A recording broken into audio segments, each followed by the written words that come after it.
नमस्कार मंडळी. हा संत कर्ममेळा यांचा एक खूप गोड अभंग आहे.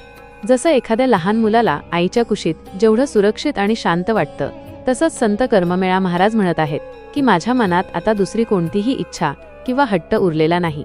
मला फक्त चांगले विचार देणाऱ्या संतांच्या पायाशी राहायला आवडेल. म्हणजे चांगल्या आणि ज्ञानी लोकांच्या संगतीत राहून त्यांच्याकडून खूप काही शिकायची माझी इच्छा आहे. बाकी मला काहीही नको.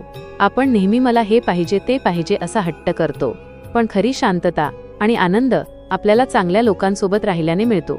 आपली लालसा किंवा हव्यास कमी केला की मन कसं एकदम हलकं होतं.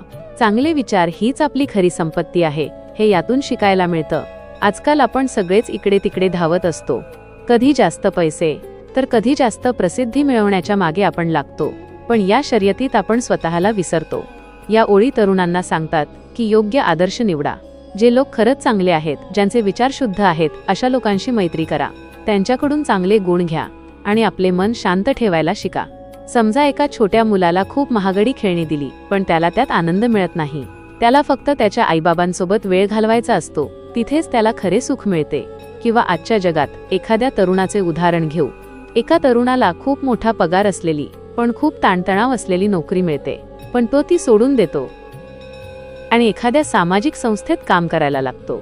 गरिबांना मदत करणे किंवा झाडे लावणे, यात त्याला जी खरी शांती मिळते ती शांती म्हणजे आणिक वासना नाही दुजी मना. चांगल्या कामात आणि चांगल्या लोकात मन रमवणे हेच खरे सुख आहे. तर मंडळी, किती सोपा आणि सुंदर विचार आहे हा. आपणही आपल्या आयुष्यात असे चांगले विचार आत्मसात करूया आणि नेहमी आनंदी राहूया. या संपूर्ण अभंगाचा भावार्थ जाणून घेण्यासाठी चॅनलला सबस्क्राईब करा व बेल आयकॉनला दाबून नोटिफिकेशन ऑन करा, जेणेकरून नवीन व्हिडिओ आल्यावर आपणास पूर्व सूचना मिळेल. धन्यवाद. रामकृष्ण हरी.